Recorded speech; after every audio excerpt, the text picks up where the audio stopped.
Great Wednesday. Welcome to the Fully Human Connections podcast. I'm your host, King. I'm joined by my co-host, Reggie. How you doing today, Reggie? Doing well, King. Good to be here with you as always on a Wednesday morning. My spiritual energy is a 10. I had to choose that this morning because I'm just navigating some menial middle world everyday things that need some attention. So I got drained a little bit, but I made the choice and I'm here with all cylinders firing. Excellent. Well, I'm a 10 as well. I get challenged, sometimes with technical challenges or things don't go as well as I like them to on schedule. But again, that's something I have to work on. So I don't let that destroy my mood, and I choose a 10 as well. So what's your gratitude moment this morning? Yeah, so I'm just grateful for all my basic needs being met. I have drinkable water. I have indoor plumbing. I have a refrigerator that generally works, and I have fresh food in it with some leftovers. And I have a couple of local marketplaces I can go to get more food whenever I want. So those things to me are just immense blessings that some billions of people on the planet don't enjoy. I don't know how many, what the numbers are exactly, but I know I'm better off than a lot of people. I'm also blessed with reasonably good health. My mind seems to work for the most part. I trust that you'll tell me when it's not.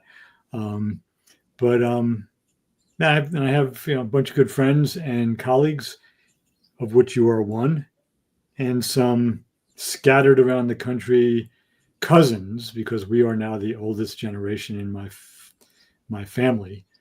So all of the aunts and uncles, parents and grandparents are gone. So blessings all around, and I'm aware of them every day. Excellent. Well, my gratitude moment is that I'm grateful for my life, my health, my ability to see, hear, walk, talk, stand, breathe, and have a sound mind, and the 24 hours to pursue my purpose in life.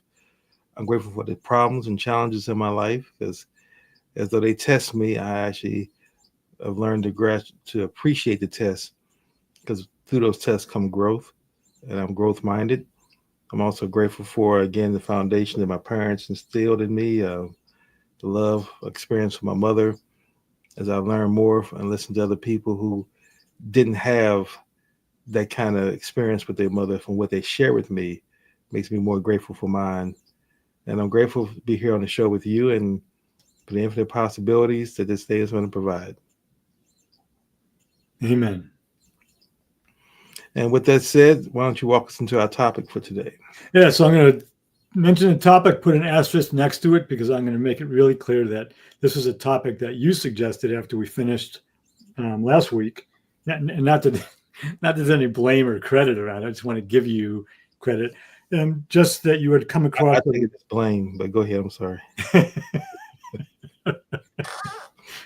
Well, if it goes well, I'll take the credit for announcing it. If it goes poorly, I'll blame you for suggesting it, because that's the American way nowadays. That sounds fair. Absolutely. But after you had viewed an interview with a Yale professor who did some research in primary research, speaking to individual voters, because of the increase in percentage of Black and brown voters, I would say black and Latino voters, who moved towards Donald Trump in a 2024 election. Many of them had actually voted for Barack Obama in 2012, but he did some research, and people were wondering, well, Trump seems to be the enemy of Black and brown people. If you hear everything he says, what was that about? And he had some ideas about, not ideas, he had some evidence because he spoke to specific people. So we're going to unpack that a bit today, and I'm going to just put a caveat next to it, that the majority of Black and brown people in the United States didn't vote for Donald Trump. The thing we're pointing to is that the number that had voted for him went up in 2024 as opposed to 2020. And we're also really, really careful about not creating monoliths, like all Black people this, or all white people that, or all brown people that. So we're aware of that, but the percentages did go up, and it's a worthwhile exploration. And the one thing I'm curious about, because his interviews took place after 2024 election, um, not after the 2025 inauguration. I'd be curious if he followed up with those same people 8 months into his term now, if they're glad they voted for him or not. So that's just my curiosity based on what he had to say. So I'll put a pin in it there. That's our focus today in the larger perspective of healing America's narratives that you and I have been discussing for 3 years now. So with that, I'm going to turn it over to you so you can begin to take the blame for what happens here. Well, again, gratitude for choosing such a, I think it's an important topic for us to discuss. Mm-hmm. I came across this story watching I'm the Poor interview, and I thought it was an interesting topic. And, one of the things that I think that, as you talk about your book, Healing America's Narratives, and I actually got this term from you, these false narratives. I think one of the biggest false narratives that we live in this country when we truly operate under, even though it's like everyone would say, well, we know this, but we don't function that way. And that's what I mean by that is giving each race a monolith, particularly non-white races get a monolith for sure. So people think that there's such thing as a brown vote or the black vote, and thinking that, if you get that, then you can win. As though, and now again, historically though, 96% prior to Barack Obama, or actually after Barack Obama, blacks have voted Democrat, and that's a cultural given that we were given that you're supposed to vote Democrat. I was told that like two things that I was given when I was a child is you believe in Jesus and you vote Democrat. Those two things were foundational things to build from. And you didn't question either one of them. You just did it because that's what we were told. And as opposed to not apply any kind of critical thinking to either one of those two things. Now, my initial assessment is this. Because we're not a monolith, that's why we see folks who may happen to be of African descent. I can't really speak for the Latino community in the brown context that voted for Trump, mainly because if people look at it from what they're getting themselves, I think Trump is an agenda president. And what I mean by that is if he fits your agenda, not a collective group, because Trump is definitely anti-black culture. I don't think anyone disagrees with that at all. But I think some people who voted for Trump don't care about black culture as a thing that's important to them. They look at that Trump fits their agenda, whether it be financially, or they believe in the rhetoric that immigrants are taking our jobs or it's too much wokeism. So they felt that those were the reasons why they would vote for Trump. And plus, I also blame the Democrats as well. I believe the Democrats have been complicit with being hypocritical in their actions. And when they do that, even though people say it's a false equivalence, and I agree, but the point of the matter is if we're saying that we shouldn't be violent as a country, and I'm just using this as a metaphor. We say we shouldn't be violent as a country, and Republicans are bringing guns and shooting guns every night, and Democrats have knives they throw around every now and then. You can't speak to being a majority. You can't speak to being a moral, the moral majority, and you still engaging in violence. You look hypocritical, and that's what gives fuel to the Republican Party that says, well, look what the Democrats are doing. Look what Joe Biden didn't do. Look at Hunter Biden. Look at Hillary Clinton's emails. Look at et cetera. And we can say, well, yeah, but that's not nowhere near on this level of what Trump has done and Republicans have done. And critical thinking people feel that way, but people who don't think critically, that's enough for them to sit here and say the whole system is rigged. So the whole system is rigged, then there's no difference in me voting for this man over here. Because I don't believe he's going to destroy democracy because I don't think a lot of people really understand what democracy really means in the context of getting it destroyed or what it looks like. So for them, if he's going to stop the gay and lesbian talk about defining, labels and who we are and what define a man or a woman, that bothers some of the people I know, black folks who voted for Trump. The fact that, again, they didn't believe Kamala would come in and do anything. Her track record as a prosecutor was locking up several different black men in San Francisco. So they used that against her Indian heritage. So they believe they fell into those tropes. And so because they fell into those, to them, they didn't see a huge difference between her and Trump, and not to the point where Trump would be such a tyrant or authoritarian figure as he's been. Now, you talk about post 2025 and where we are today, would allow those folks change their mind. Now, I do know that, again, somehow or another, I have several people that I've befriended at some point on Facebook. Don't remember when or how, or they're not my personal friends, but I'm friends with them on Facebook, and they're Trump supporters. And I keep telling myself I'm going to remove my friendship from them, but the only reason I don't is for the data. It gives me a chance to kind of, when I think that no one can actually find justice or happiness or something to brag about in this particular Trump strategy or behavior or action he just took, I can count on them to be those ignorant cult-like thinkers. And again, they're black. Sometimes I have some folks who are African, and they stand on it. They'll point out what Hillary didn't do or what Obama didn't do, or in how Trump is, cleaning up the world or cleaning up America. So they're still holding true and still proud of their vote. These are the ones I have connections with on Facebook. I'm not sure all the ones obviously that's mentioned in that study or the ones that were interviewed in that study. So my final wrap on this would be this. I think the lesson learned from this is that I want people to take away is we got to stop talking in generalities when we refer to race. Mm-hmm. And that's one of the things we constantly do. We say white people, we say black people, we say brown people, and we know that all white people don't function and act the same. Obviously, we see that. And what I want the rest of the world to understand is not all black people do as well.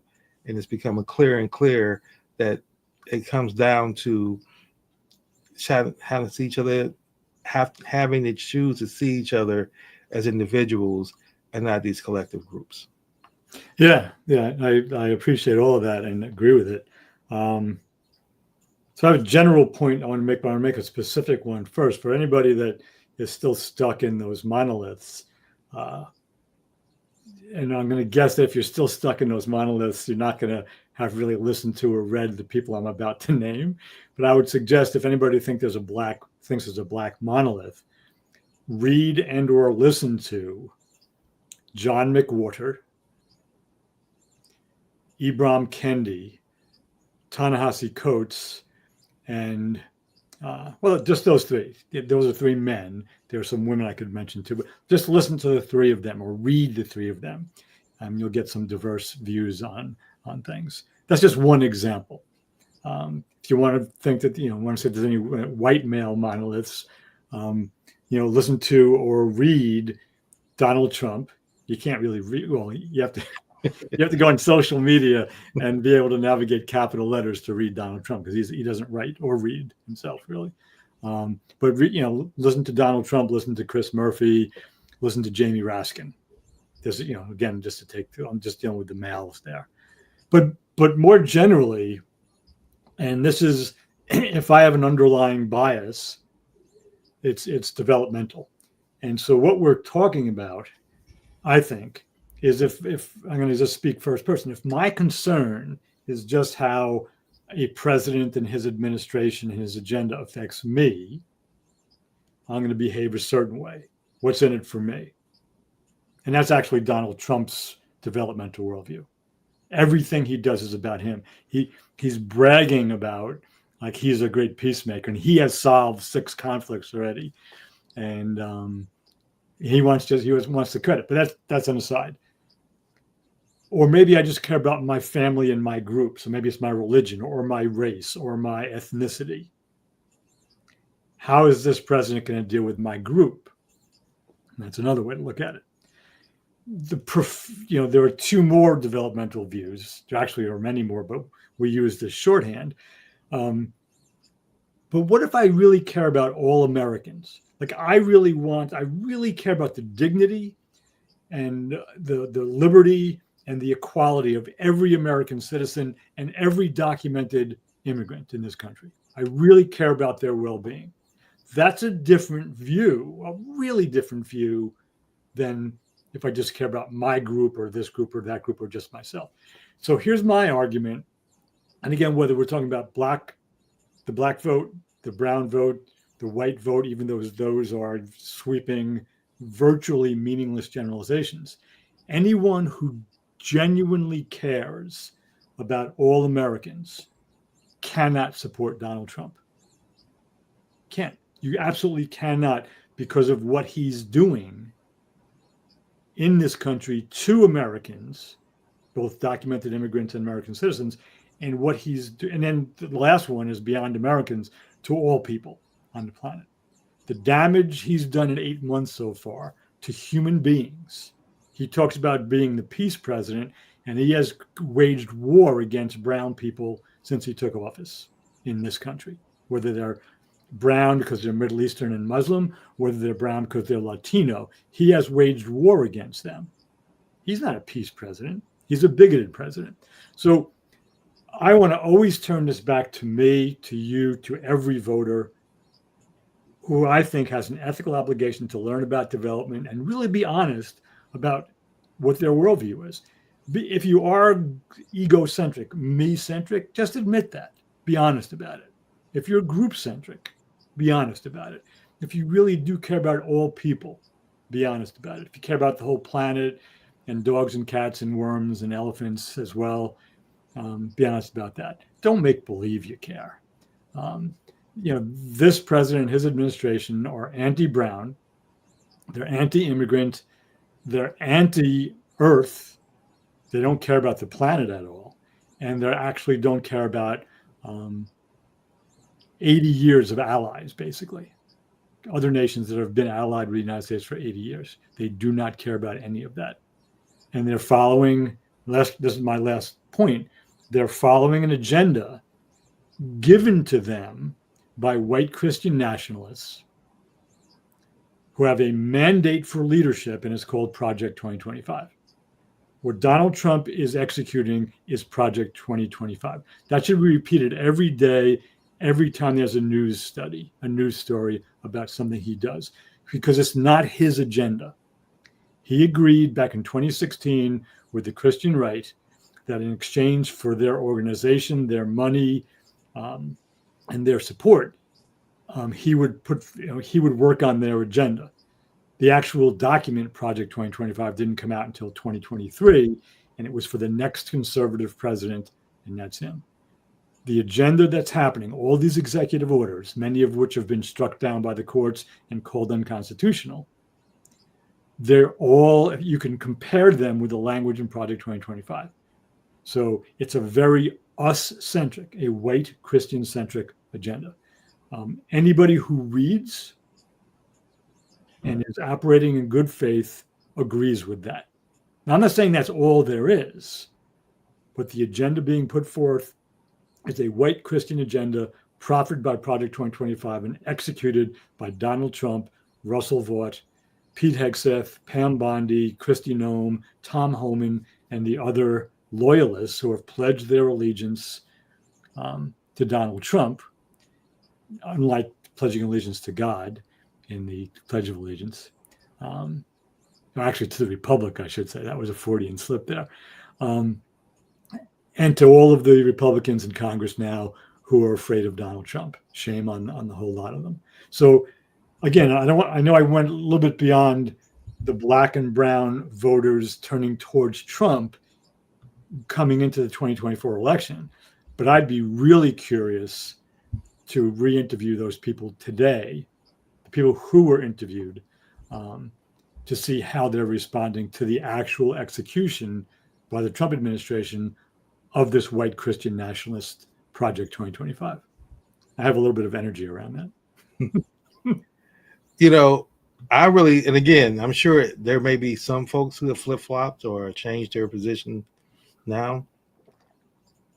I feel as though a lot of folks, again, just from my own, no real research, no data to back up what I'm saying other than my own personal research and Um, I don't believe a lot of people have changed their opinion just because of the fact is everything he said he's doing.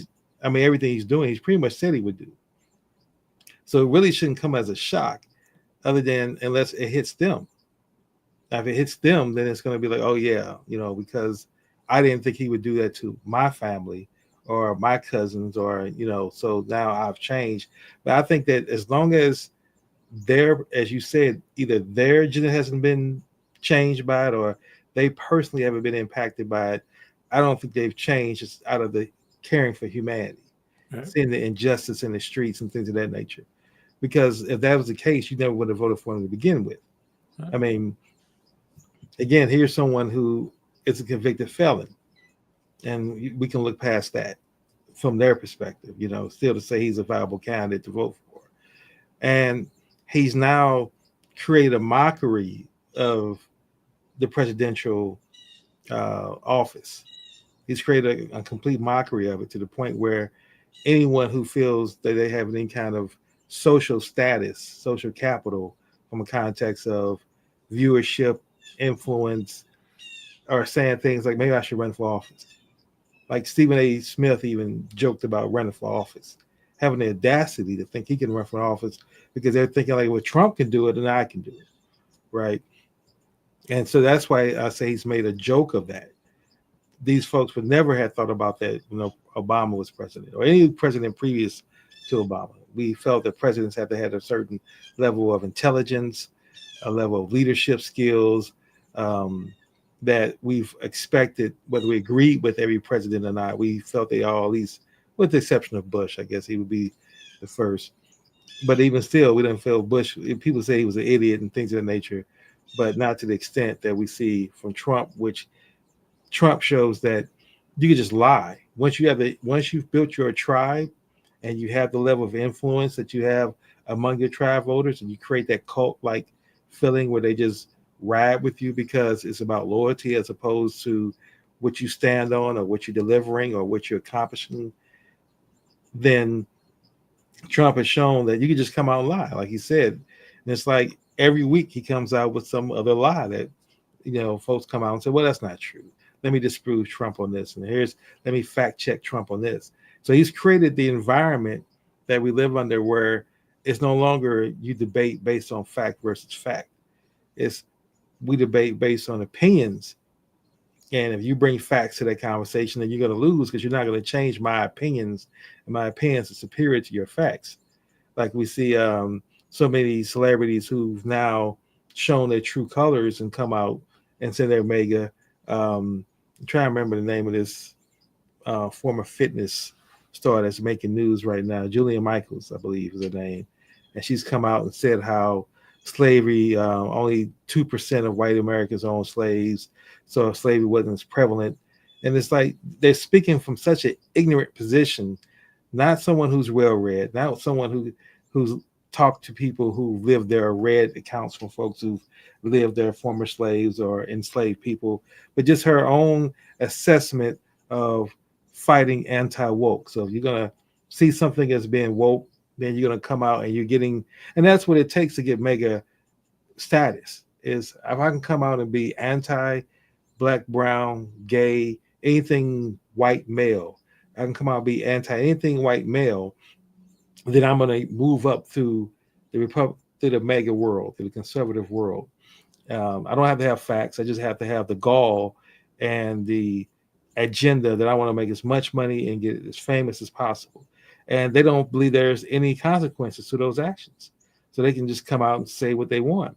I mean, so that's what I'm saying is folks are, and Trump is emboldening these people to come out that I believe harbored all these feelings all along.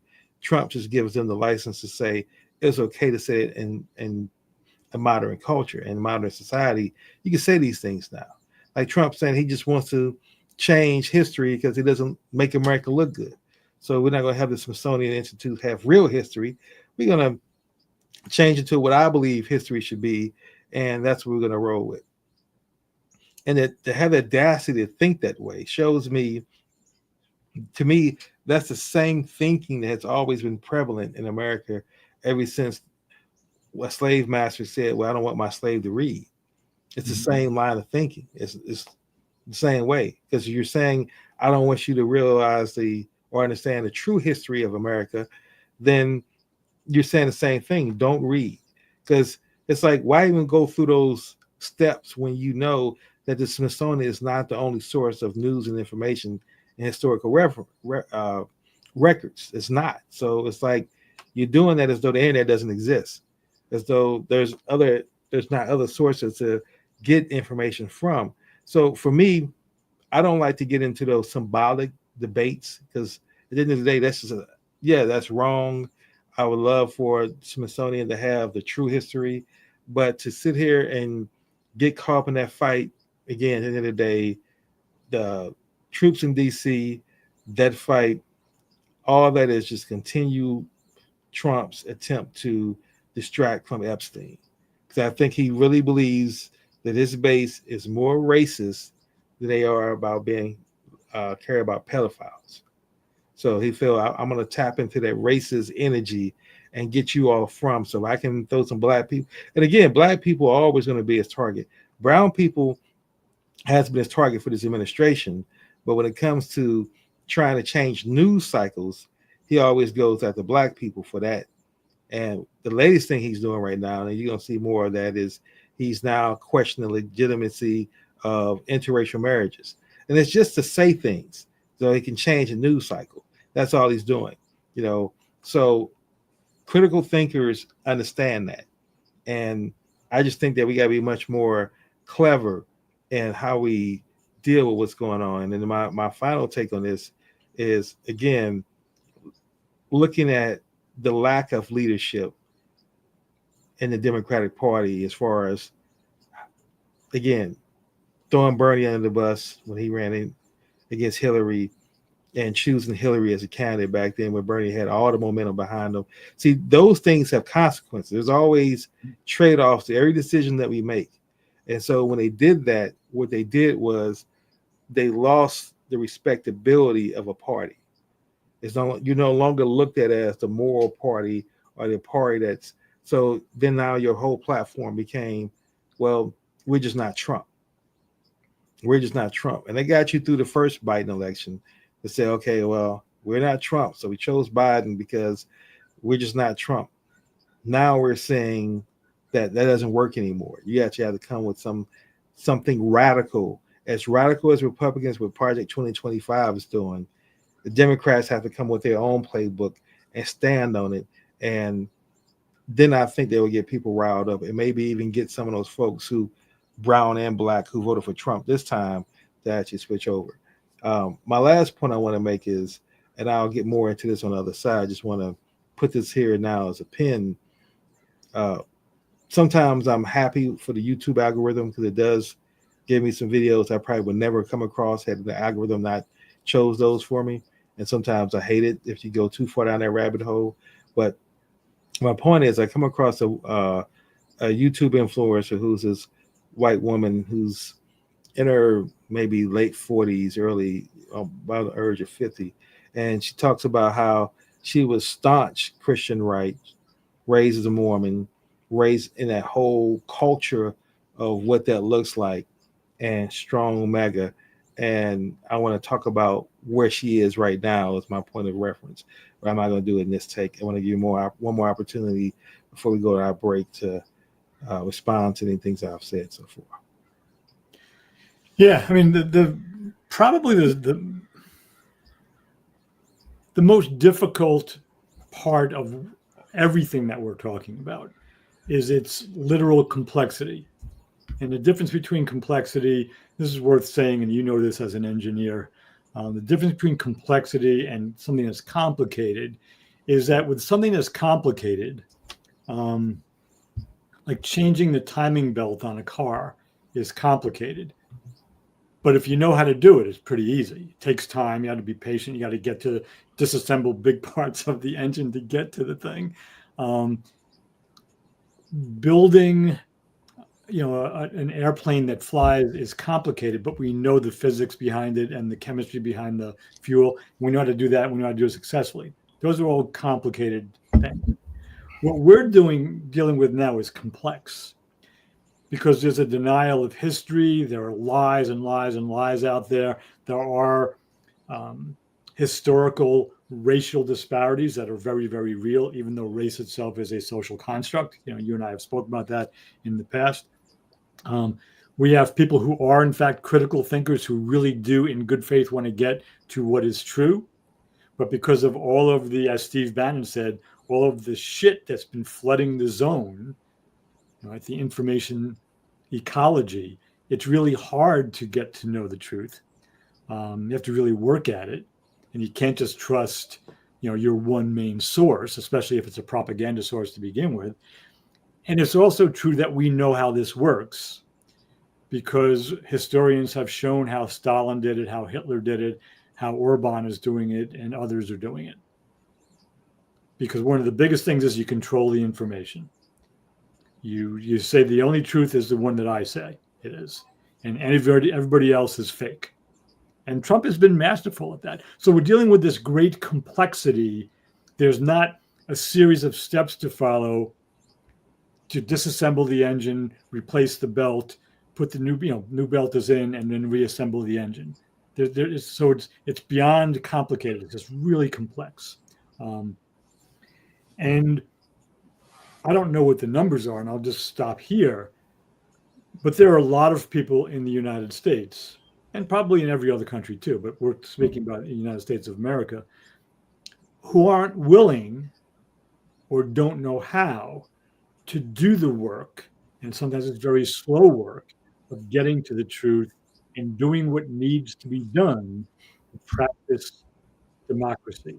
And on the other side of this, I'll talk a little bit about the Brennan Center for Justice that has been working to preserve democracy, and especially around the rights to vote for some decades now.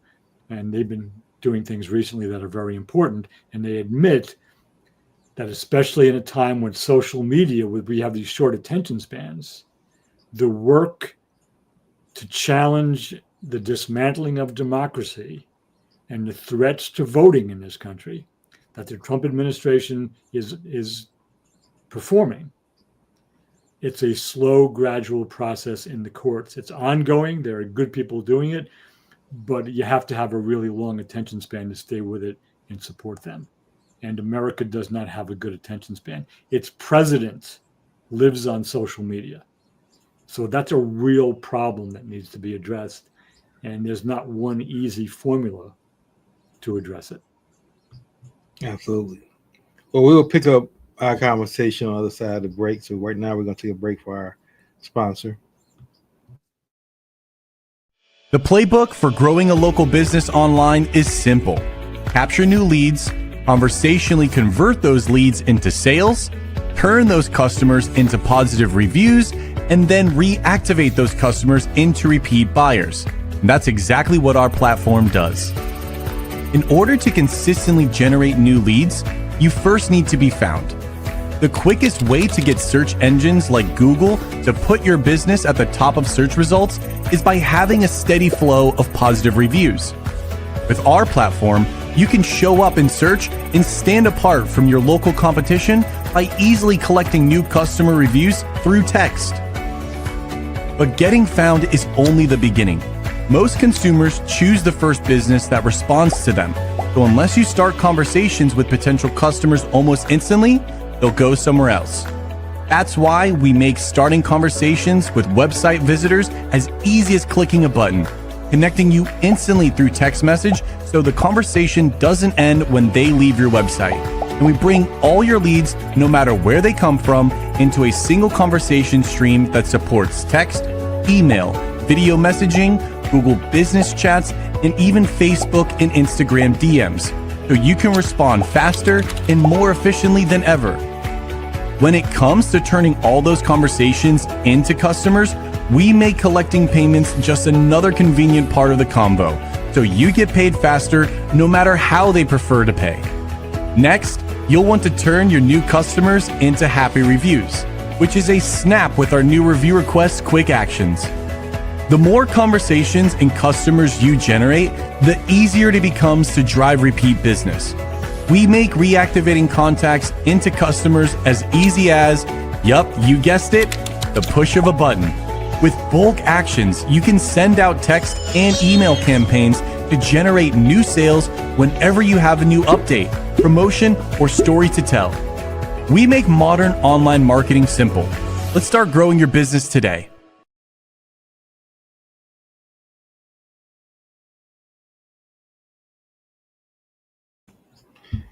And we're back. Welcome to the Fully Human Connections podcast. I'm talking with my Reggie, my co-host, and I am King, and we're talking about today's topic is how our Black and brown men voted for Trump and increased, not all, we're not saying all, but it was a definitely increase over previous years. And just Black men and brown men voting Republican anyway, but then particularly voting for Trump, as we know that Trump has taken the Republican Party to the far right extreme. Now, one of the things I wanted to point out, which I think is critically important, is how we got caught up with, and I would say this, I was talking before about blaming the Democrats for where we are right now. And I want to go a little further into that, because what happens when, and this is where I got to really critically think about the American system, or should I talk about the white supremacy system in action? And what I mean by that is this: we wouldn't be in this situation right now if U.S. Attorney General at that time, Merrick Garland, had actually prosecuted Trump for inciting January 6 riots. Had he actually came in office with that agenda and done that, then we wouldn't be in this situation. But again, I believe this is the system of white supremacy. He chose not to do that because, again, that would have been the first time American president, a former American president, was charged with that kind of crime. It sets a precedent. He didn't want to do that, I believe. I don't know the reasons why. But see, throughout history, we've seen this reluctance to fully bring the consequences to the people who've done horrible acts, the KKK and what they were able to be created out of the Confederate Army, because the Union Army didn't lock up those Confederate soldiers. So they created the KKK, which wouldn't have been created had these generals been locked up, but they were able to stop the war, create an army, and move on. So it's like saying that we're going to kill off Medusa, who was a woman, Greek history, a woman's body, a woman's head, a snake body, had all these different other heads, and just cutting off one head is going to solve the problem. That's what I'm using that metaphor analogy. And so we've seen throughout history that even the January 6th stopped still. We let Trump get back in office, and we're saying, see, he got back in office with an agenda, clear, as you said, roadmap, Project 2025. So how could the Democrats not see this down the road, or not even anticipate this as a possibility that this may happen?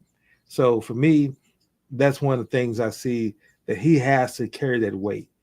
Joe Biden should have, again, at that time, he was saying he wasn't using his Justice Department to weaponize or to go after former opponents. But the first thing Trump did when he got in office is to do that. And he's still doing that. So everything that they said the Democrats were doing, they're doing. And they're doing it to the fullest extent. Now, quickly, before we went to break, I mentioned, and I'm saying this woman's race only because I don't know her name right now, and her race fits the point of where I'm coming from when I say this white woman. And it shows, because she used these words, and I'm not going to go too much into it, because I actually want to do a separate show on her and possibly get her on our show. I think that'll be a great opportunity. But my point I'm going with this is that she said she was raised as a Mormon, and how the Mormon church teaches from the very beginning that Adam and Eve, when Cain killed Abel and he got kicked out of the Garden of Eden, she says that according to Mormon teaching, that she was taught that Abel was then sent to Africa and his skin was turned black as a result. And that's what they were actually taught. So they were taught that from a very religious godlike spirit level, blacks are inferior, and not just inferior, but we were the result of an evil spirit doing things. So all the actions that happened to blacks throughout the history were justified because we were cursed as a result. So she was raised in that kind of thinking. And then she said she ended up eventually leaving that thinking on into the Christian right. And then she said, she talked about real quick what happened in South Carolina when Jim went into the or the evil scum went into the church and shot those parishioners up in the black church. And she said that when that happened, she was so heavily into the Christian right that she went and brought Dixie flags, and she made posts on social media celebrating that until she saw some interviews from some of the victims who actually were impacted by that and their families. And then she saw the humanity in them. And that began to change the way she thought. And she started taking down her posts and the Dixie flags. So long story short, she's gone through a complete transformation. And she used the word several times throughout her videos. And she's got a pretty strong following on social media. She says, I wasn't using critical thinking. I was taught this way. As you talk about cultural givens, this is the way I was raised. This is the way I thought. And so now that she's thinking critically, she's no longer mega Republican because she has black, brown friends and all those things. She's got out of the Mormon church, a Christian church. She says she's an atheist now as a result because of all the indoctrination she's doing. And I know she's still searching, but what it still shows me, because I had got to the point where I didn't really believe that you can take someone who's quote unquote far right and have a conversation with them and debate them with facts and think you're going to get them to switch over. Yeah. But she's proof that maybe there is case that some people will. Some people maybe just haven't been exposed to really critically thinking. And I think it can go for both sides. I think if people really begin to critically think on both sides, then we will come with a better agenda for the Democrats to say, if you really want to win in 2026 and 28, then this is what you need to be saying. This needs to be your agenda. Or my final point, I know I'm saying a lot here, but I wanted to get a lot into this take. My final point, which I believe we need, is a third party. But I know the Democrats will never allow that. So that's another issue for another show. Well, neither the Republicans nor the Democrats will allow it because they collectively they have this binary power now, and as much as they're opponents of each other, they don't want a third party taking some of the energy. Because if it was a further right party, the Republicans would suffer. If it was a more moderate left party or a further left party, the Democrats, neither party wants a third party. So, and the Constitution is based on a two-party system. So a lot would have to change for that to happen. I think it would be healthier in many ways in terms of getting rid of the binary. It's either this or this, because when it becomes this, or this, there's a lot more need for compromise and collaboration and alliance building. It's not just reaching across the aisle, it's reaching across several aisles. And that gets a lot more complex, but probably more balanced as well. But again, I'm not a political scientist, so I don't want to say too much more on that. But I appreciate what you said. To take the example of this woman, I'm going to make this really quick because we're about 14 minutes from ending. It's Isabel Wilkerson in her book Caste had a great, I'm going to paraphrase it, had a great line about what happens if you're in the lower rungs of the white caste, of the dominant caste in the United States. And you begin to see, and this happened decades ago, a century ago, really, you begin to see people in the lower caste, which in America, that was the blacks, post-Civil War. You begin to see people in the lower caste doing better than you because of their hard work and their solidarity within their communities. A great example is the Tulsa massacre, when whites burned down this beautiful section of Tulsa, Oklahoma, that was known as the Black Wall Street, because it had lawyers, hospitals, churches, doctors, restaurants. Because if you've been living a lie, as this woman you're referring to was living, she was taught certain things that were literally not true. It's really difficult to do what she did, because if you invest decades of your life in this lie, who are you really once you realize it's all a lie? Your beliefs are gone. Your identity, your sense of who you are is gone. That's a terrifying thing for anybody. If everything I've believed in and everything I've done is proven to be a lie, who am I really? And that's, there are millions of us on the left and right, I would argue, who suffer with that because of an early refusal or inability to really critical think. So I'm on board with all of what you just said, and I'm going to put a pin in it there, so we can try to honor our commitment to ending on time. Well, my last take would be this: that I believe that most people who generally want to grow as an individual, grow as a person, might not necessarily know how, and maybe not necessarily been exposed to information. This is where you got to take personal accountability and say to yourself, what do I need to really understand to really be able to truly be able to function in today's society, today's world? Like I said at the beginning of the show, I was taught my cultural givens was to believe that Jesus was the answer to everything and that you vote Democrat. Now, critical thinking teaches you to question both of those. Why am I voting Democrat? And until people get to the point where they're willing to question things and not just accept things. And my final point, and I close on this point, what I mean when I say that is this: that we have a Congressional Black Caucus, the CBC, and we had several different Black leaders and politicians get in office. Blacks still do not have the right to vote in this country.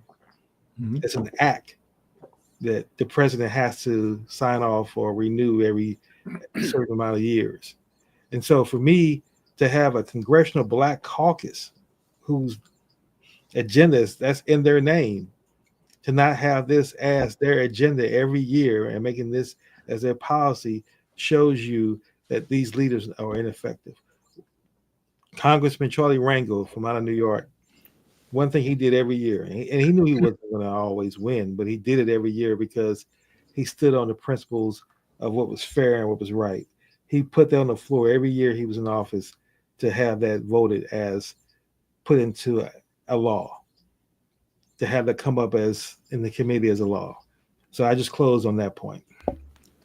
Yeah, I'll make a quick comment on that. The last time that a president I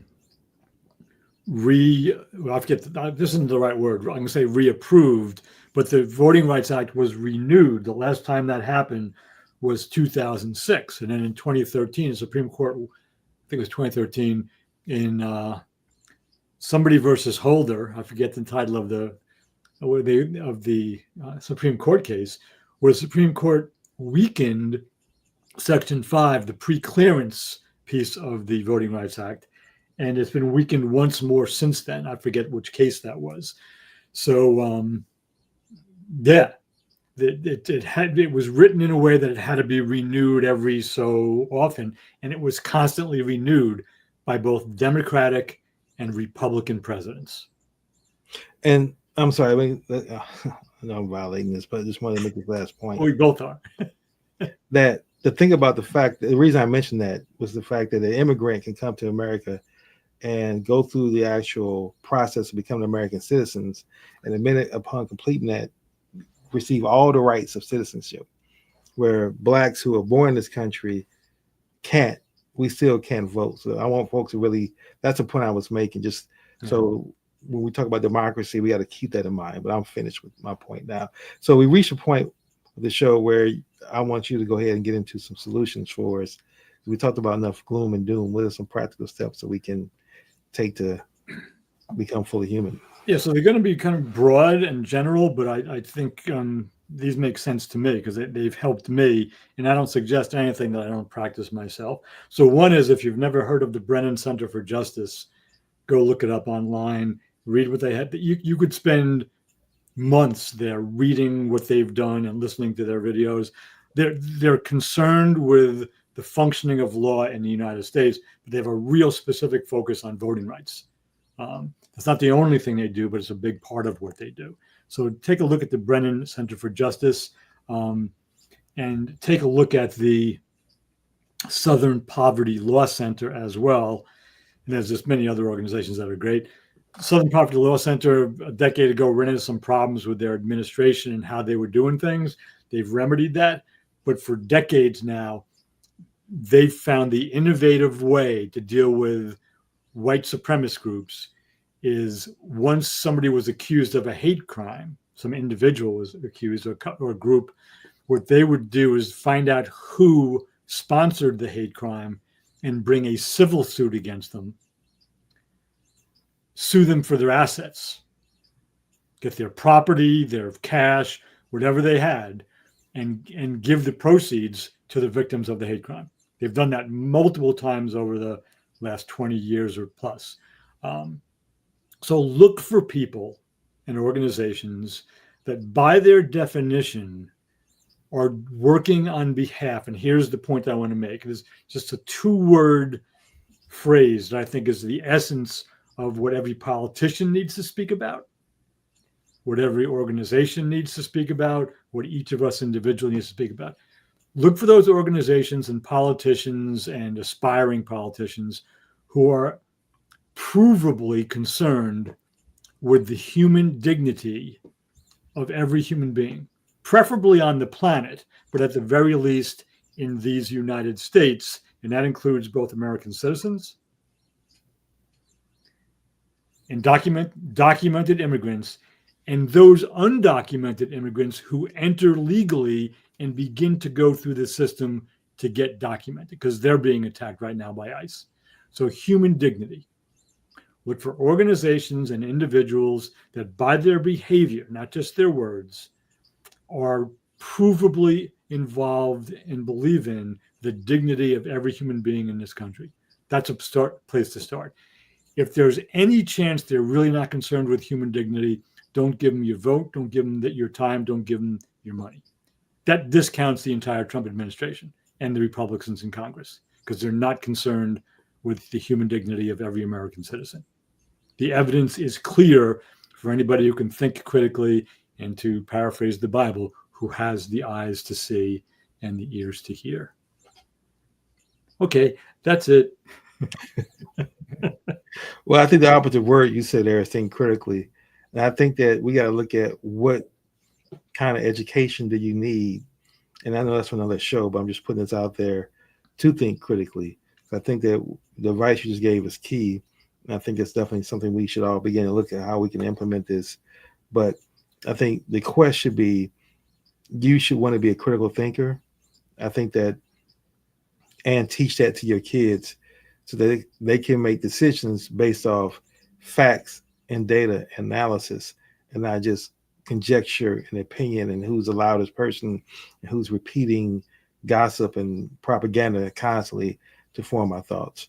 So with that being said, we move into our next section of our show, which is to highlight examples of people who we feel are fully human or behave fully human, either from the past or from the current.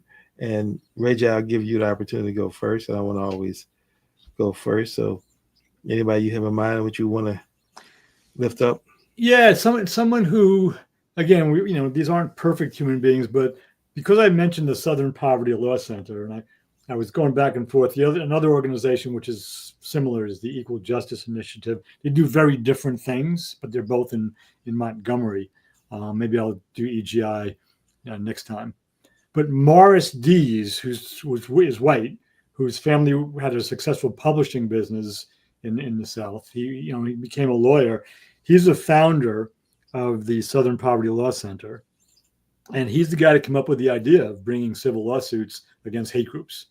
That was, he initiated that back when the Southern Poverty Law Center was a tiny little office trying to do good work. They now have this huge, relatively large office complex that has all these security things around it because they've been firebombed and attacked. So unfortunately, they have to protect themselves with security guards and like government building type protections. But Morris Dees, a white Southerner who went to law school, came up with the idea of the Southern Poverty Law Center, and it was basically to protect the poor, and they were mainly Black clients early on. But it's not just to help Blacks. So the Southern Poverty Law Center, and they came up with the idea of prosecuting the organizations that sponsor or incite hate crimes, whether it's against gays, Blacks, Browns, even against whites. And they've been very successful at shutting them down. But the energy behind the hate is huge, and these new hate groups just constantly pop up. But he I believe deserves a lot of credit because he believed in the dignity of human beings. That's where he began. So I'll say tip my cap to Morris Dees. Excellent. Okay, I'm gonna look him up, and I'm familiar with the Southern Poverty Law Center mainly because of how many wrongful convictions they got overturned. They've also fought very heavily in that and saved some people's lives that wouldn't have been, that would still be in prison had it not been for the work they've done. So they've done some great work, and they've been under attack a lot from conservative administrations because of their success. Yeah. So thank you for lifting them up. And I definitely want to research their founder. My choice today that I want to lift up, and I've lifted them up before, but I want to lift them up again because I'm doing more and more research around fully human, what it takes and examples of people. And like I said, I've created 6 pillars that I use as the engineer in me to kind of give it a framework to compare and even a score. I'm just going to quickly go over the 6 principles. And the person I want to lift up is John Brown, the abolitionist. Again, I think his identity, he didn't just lie and stay into the white identity. He saw himself as a fully human. He saw the atrocity that was going on, which was slavery. And he put his life, and not only his life, but his children's lives at risk, at peril, in order to fight that. Growth mindset. He grew over time to adopt this mindset and realize it became so compelling. Higher purpose and service is number 3. Again, serving and having a higher purpose to end slavery and being compelled by that. His core principles guided him in that, in his belief, whether you agree with his religious belief or not, but he was convicted. It was a man of conviction. He stood on those things. I believe he had a grateful spirit because he understood that what he had amassed, he was grateful for, and he used whatever he had at his resources to live out his purpose. And then finally, my 6th pillar is self-awareness, just understanding who you are and your impact in the world and your legacy that you're leaving here in the world. And history has not been kind to him, coming in from folks who through the system of white supremacy. But that's why I want to lift him up, because to me, he's the truest example of someone who's fully human. As you mentioned earlier, what we want to make clear that you're not perfect. No one is perfect, but it's the growth and it's the willingness to see and awareness of self-awareness of seeing how you impact, your actions impact the world, and how you grow from that, what determines how you're fully human. So you're not fully human your whole life, but you can make choices at different parts of your life and begin to get on that journey. And that's what we advocate, and that's what we want to recognize. So with that being said, it's 11:01. We want to bring our show to the close with 1 minute over, even though we actually doing it less than that because we started a little late. So forgive us for that. But we still were able to kind of keep the show with an hour. So Reggie, thank you for that. Thank you for such a wonderful topic again. And thank you, listening audience, for listening to this week's episode of Being Fully Human.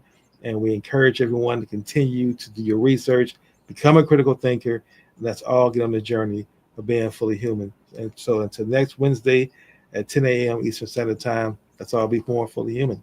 Thank you.